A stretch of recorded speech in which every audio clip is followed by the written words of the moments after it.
మీ మోకాల నొప్పులకు ఎటువంటి సర్జరీ లేకుండా ఎపియాన్ పెయిన్ క్లినిక్ అందిస్తున్న అత్యాధునిక చికిత్స.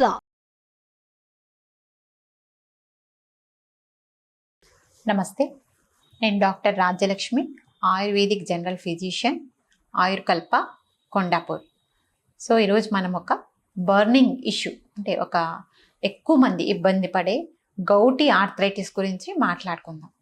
సో చాలామంది అన్ని రకాల మోకాల నొప్పులు అండ్ స్మాలర్ జాయింట్ పెయిన్స్ ఇవన్నీ ఫేస్ చేసే ఉంటారు వాళ్ళ జీవిత కాలంలో ఎప్పుడో ఒకసారి.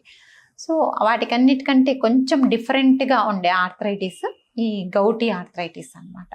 సో ఈ గౌటీ ఆర్థరైటిస్ అంటే ఏంటంటే ముఖ్యంగా ఇది ఎలా స్టార్ట్ అవుతుందంటే ఒక బిగ్ టో, అంటే మన కాలి బొటన్ వేల్లో ఫస్ట్ స్టార్ట్ అవుతుంది. సో ఆన్సెట్ ఈస్ వెరీ సడన్గా మనకి మన బొటన్ వేల్లో నొప్పి వస్తుందన్నమాట. నొప్పి, వాపు, ఎరుపుదనం, కొంతమందికి ఎర్రగా కూడా అవుతుందన్నమాట. సో ఆ ఎరుపుదనంతో పాటు బర్నింగ్ సెన్సేషన్ ఉంటుంది, మంట ఉంటుందన్నమాట. సో ఇలా స్టార్ట్ అవుతుంది ఈ గౌటీ ఆర్థరైటిస్. దాంతోపాటు స్మాలర్ జాయింట్స్, అంటే చిన్న చిన్న జాయింట్స్లో, అంటే ఆ జాయింట్స్లో కూడా మనకి నొప్పి, వాపు అనేది స్టార్ట్ అవుతుంది అనమాట. తర్వాత స్లోగా మన మడమ దగ్గర, అంటే యాంకిల్ జాయింట్స్లో, నీ జాయింట్స్లో కూడా ఈ గౌటీ ఆర్థరైటిస్ వచ్చే అవకాశం ఉందన్నమాట. సో ముఖ్యంగా నొప్పి, వాపులతో పాటు మంట అనేది ఎక్కువగా ఉంటుంది గౌటీ ఆర్థరైటిస్లో. సో మనం ఎలా తెలుసుకోవాలి, మనకి అంటే ఏదైనా జాయింట్ పెయిన్ వచ్చినప్పుడు అది గౌటీ ఆర్థరైటిసా, రుమటాయిడ్ ఆర్థరైటిసా, లేకపోతే మన డీజనరేటివ్ ఆస్టియో ఆర్థరైటిసా, ఫస్ట్ మనం డిఫరెన్షియేట్ చేసుకోవాలన్నమాట. చేసుకున్న తర్వాతనే మనం ట్రీట్మెంట్ అనేది స్టార్ట్ చేసుకోవచ్చు. సో మనకి గౌటీ ఆర్థరైటిస్ మనం సింపుల్ బ్లడ్ టెస్ట్లో మనకి యూరిక్ యాసిడ్ లెవెల్స్ అనేటివి ఎలివేట్ అయి ఉంటాయి అన్నమాట.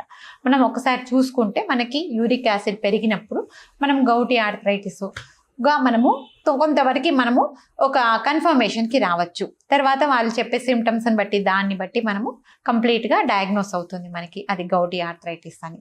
సో ఈ గౌటీ ఆర్థరైటిస్ వచ్చినప్పుడు కొంతమందికి ఆ గౌటీ ఆర్థరైటిస్తో పాటు కొన్ని కిడ్నీ ఫంక్షన్ టెస్ట్లు కూడా చేయించాల్సి రావచ్చు. అవి కూడా మనం ఒకసారి కిడ్నీ ఫంక్షన్ టెస్ట్ కూడా చూసుకోవాల్సి ఉంటుంది. సో ఈ గౌటీ ఆర్థరైటిస్ వన్స్ కన్ఫర్మ్ అయిన తర్వాత మనం ఎలాంటి ఆహార విహారాలు తీసుకోవాలి, ఎలాంటి ఆహారం తీసుకోకూడదు అనేది చూద్దాం. ముఖ్యంగా వాళ్ళు ఎలాంటి ఆహారం తీసుకోవాలంటే సాత్విక్ డైటే తీసుకోవాలన్నమాట. ఆర్థరైటిస్ ఉన్న వాళ్ళు ముఖ్యంగా గౌటీ ఆర్థరైటిస్లో మనకి ఏంటంటే సాత్విక ఆహారం తీసుకోవాలన్నమాట. ఈ సాత్విక ఆహారం అంటే మనకి దొరికే ఫ్రెష్ ఫ్రూట్స్, వెజిటేబుల్స్ ఇవన్నీ తీసుకోవచ్చు అనమాట వాళ్ళు. సో ఈజీగా డైజెస్ట్ అనేది సాత్విక ఆహారం అంటే మనకు సులభంగా జీర్ణమయ్యే పదార్థాలు, అంటే ఎక్కువగా ఆయిల్లో వేపినేటివి, ఎక్కువ క్యాలరిక్ ఫుడ్స్, ఎక్కువగా మనము అంటే కష్టంగా మన మాంసాహారం లాంటివి, మన ఇంటెస్టైన్స్ చాలా కష్టపడి జీర్ణం చేసుకునే ఆహారాలన్నింటినీ మనము అవాయిడ్ చేయాల్సి ఉంటుంది అనమాట. సో ఈ సులభంగా జీర్ణమయ్యే ఆహారాలు తీసుకోవాలి. ముఖ్యంగా వాళ్ళు ఎలాంటి వాటిని అవాయిడ్ చేయాలంటే ముఖ్యంగా ఈ ఉలవలు, మన మినప్పప్పు, ఉద్దిపప్పు అంటాం కదా, ఈ మినప్పప్పు అనేది అవాయిడ్ చేయాలి. చెరుకుకు సంబంధించిన ప్రోడక్ట్స్, అంటే మనకి షుగర్ కానీ, జాగరీ కానీ ఇలాంటివి అవాయిడ్ చేయాల్సి ఉంటుంది అనమాట. సో నెక్స్ట్ వచ్చి కర్డ్, అంటే మన పెరుగు కూడా వీళ్ళు అవాయిడ్ చేయాలన్నమాట. సో ఇవన్నీ అవాయిడ్ చేయాల్సిన ఆహార పదార్థాలు. సో ఆయుర్వేదంలో వాతరక్తం కింద కన్సిడర్ చేస్తామన్నమాట మనము ఈ గౌటీ ఆర్థరైటిస్ని. వాతరక్తం అనే వ్యాధికి ఈ గౌటీ ఆర్థరైటిస్ లక్షణాలు చాలా దగ్గరగా ఉంటాయి ఆయుర్వేదంలో చెప్పబడిన వాతరక్తానికి. సో ఆయుర్వేదంలో ఈ వాతరక్తానికి ఈ ఫుడ్ రెస్ట్రిక్షన్స్ పెట్టారనమాట. సో స్పైసీగా ఉండే ఆహార పదార్థాలు ఇవన్నీ మనము అవాయిడ్ చేయాల్సి ఉంటుంది అనమాట. సో ముఖ్యంగా ఆకుకూరలలో, కూరగాయలలో కూడా కొన్ని చేర్చుకోవాల్సినట్టు ఉండే మనము ఈ పొట్లకాయ, బీరకాయ, కాకరకాయ లాంటివి రెగ్యులర్గా వాళ్ళు తీసుకుంటే ఈ చేదుగా ఉండే వెజిటబుల్స్ తీసుకోవడం వల్ల రక్తం అనేది ప్యూరిఫై అవుతుంది. సో ప్యూరిఫై అవ్వడం వల్ల ఈ వాతరక్తం అనే డిసీజ్ కాబట్టి ఇది వాతరక్తంలో రక్తం అనేది కూడా మనకి కొంత ఇంప్యూర్ అవుతుంది. సో ఈ రక్తాన్ని క్లియర్ చేసే గుణము ఈ మనకి తిక్త రసానికి, అంటే ఈ చేదుగా ఉండే కూరగాయలకు ఆ గుణం ఉంది కాబట్టి మనం తిక్తంగా, అంటే చేదుగా ఉండే కూరగాయలు మనము ఇంక్లూడ్ చేసుకోవాల్సి ఉంటుంది. ముఖ్యంగా ఇది ఆహార విషయానికి వస్తే, నెక్స్ట్ విహార విషయానికి వస్తే మనం అంటే విహారంలో మన లైఫ్ స్టైల్లో ఏం చేంజెస్ చేసుకోవాలి. ఓకే, మనకి జాయింట్ పెయిన్స్ వచ్చాయి, అది గౌటీ ఆర్థరైటిస్ అని మనకి కన్ఫామ్ అయిపోయింది. వెంటనే ఏంటంటే మనం రెస్ట్ తీసుకోవాలి అని చాలామంది అనుకుంటూ ఉంటారు ఆర్థరైటిస్ వచ్చినప్పుడు. ఇక్కడ ఒక చిన్న పాయింట్ ఏంటంటే మనకి ఎంత రెస్ట్ అవసరమో అంతే మూమెంట్స్ కూడా అవసరం మన జాయింట్స్లో. సో మనము రెస్ట్ ఇస్తూనే చిన్న చిన్న ఎక్సర్సైజెస్ లైక్ వాకింగ్ అనేది మనము చేయొచ్చు అనమాట. సో అలానే కూర్చొని ఉండడం, ఎక్కువ రెస్ట్ తీసుకోవడం వల్ల కూడా మనకి ఆ జాయింట్స్లో స్టిఫ్నెస్ అనేది పెరుగుతుంది అనమాట. అంటే జాయింట్స్ రెస్ట్రిక్ట్ చేయబడతాయి. సో కాబట్టి చిన్న చిన్న మూమెంట్స్ మీరు చేసుకుంటూ ఉండాలి. సో ఇది ఒక విహారంలో మనం చెప్తామన్నమాట. రెస్ట్ ఎంత అవసరమో రెస్ట్ తీసుకుంటూనే చిన్న చిన్న మూమెంట్స్ కూడా మీరు జాయింట్లో చేయండి. సో నెక్స్ట్ కమింగ్ టు మనము ఔషధానికి వస్తే ఆయుర్వేదంలో చాలా రకాల ఔషధాలు, చాలా రకాల ఉపకర్మలు, పంచకర్మలు చెప్తారనమాట ఈ వాతరక్తానికి. సో మన చిన్న చిన్న ఔషధాల విషయానికి వస్తే మనము గుగ్గులు లాంటి ప్రిపరేషన్స్ మనము ఈ వాతరక్తంలో, ఈ కైశోర గుగ్గులు లాంటి గుగ్గులు ప్రిపరేషన్స్ మనము ఇస్తూ ఉంటాం అనమాట ఈ వాతరక్తంలో.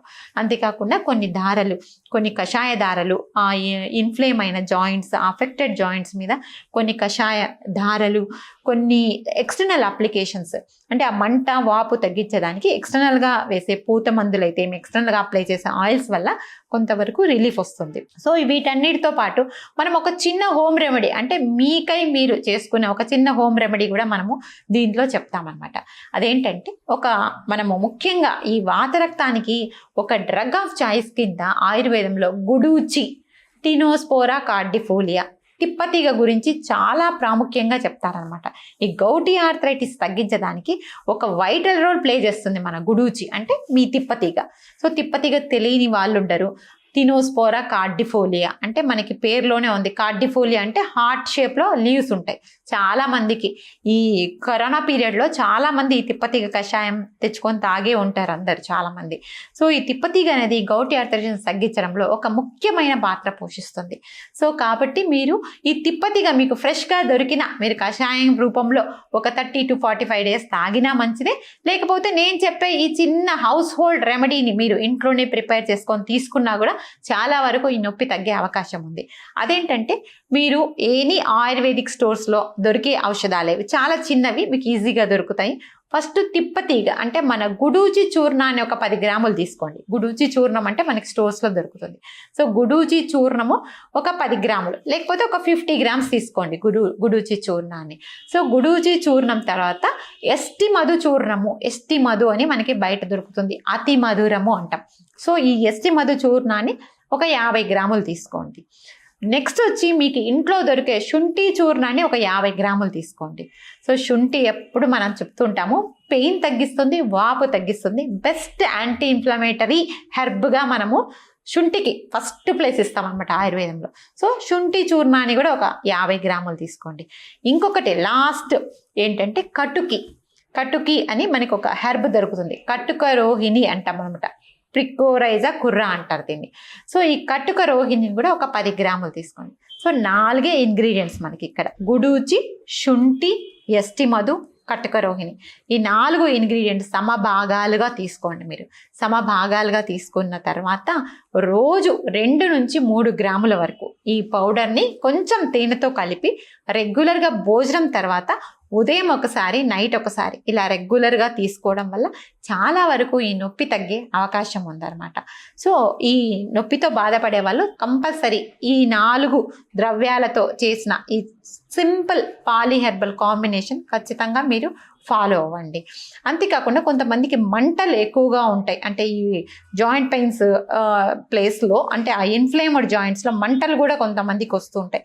అలాంటి మంటలు వచ్చేవాళ్ళు పిండ తైలము లాంటి ఒక తైలాన్ని మనం బయట ఎనీ ఆయుర్వేదిక్ స్టోర్స్లో పర్చేస్ చేసి కూడా మీరు ఎక్స్టర్నల్గా అప్లై చేయడం వల్ల ముఖ్యంగా ఈ గౌటీ ఆర్థరైటిస్లో వచ్చే పెయిన్స్, వాపు అనేది మనకి తగ్గుదల పట్టడంలో ఈ పిండ తైలము బాగా ఉపయోగపడుతుందంట.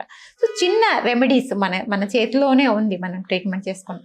దీంతో పాటు వ్యాధి ప్రబలకుండా మీరు అప్పుడప్పుడు కొన్ని అవసరమైన టెస్టులు చేయించుకోండి. దాంతోపాటు కొంతమందికి ముఖ్యంగా ఈ యూరిక్ యాసిడ్ ఎలివేటెడ్గా ఉండే వాళ్ళలో కొంతమందికి hyper tension, diabetes, cardiovascular disease ఇవి కూడా కొంత అసోసియేట్ అయి ఉంటాయి అనమాట. అంటే అవి కూడా ఉంటాయి. అవి కూడా మీరు ఒకసారి మానిటర్ చేసుకుంటూ జనరల్గా ఒక సింపుల్ హౌస్ హోల్డ్ రెమెడీగా ఇది మీరు ఫాలో అవ్వచ్చు. ఇంతకు మించి మీకు ఎక్కువగా సివియర్గా ఉంటే మీకు ప్రాబ్లము, మీరు ఎనీ ఆయుర్వేదిక్ డాక్టర్ని కన్సల్ట్ అవుతే, క్వాలిఫైడ్ ఆయుర్వేదిక్ డాక్టర్ను, వాళ్ళు మీకు అకార్డింగ్లీ కొన్ని చికిత్సలు అయితే ఏంటి, కొన్ని ఔషధాలు అంటే క్రానిక్గా ఉన్నప్పుడు, సివియర్గా ఉన్నప్పుడు అటాక్, అలాంటప్పుడు మీరు కంపల్సరీ వైద్యుని అయితే సంప్రదించండి. సో వైద్యుల సలహా లేనిది ఏ మెడిసిన్ కూడా మీ ఓన్గా తీసుకోవద్దండి. ఇది నేను చిన్న హౌస్ హోల్డ్ రెమెడీగా చెప్పాను. ఇది ఒక 30 days to 45 days మీరు హ్యాపీగా వాడుకోవచ్చు. ఇది వాడిన తర్వాత కూడా నొప్పి అలానే ఉంటే మీరు వైద్యులను సంప్రదిస్తే దానికి సంబంధించిన కరెక్ట్ మెడిసిన్స్ అయితే కొన్ని ఉపకర్మలు, పంచకర్మల ద్వారా ఈ డిసీజ్ 100% మనకు క్యూర్ ఉంటుందన్నమాట. Thank you.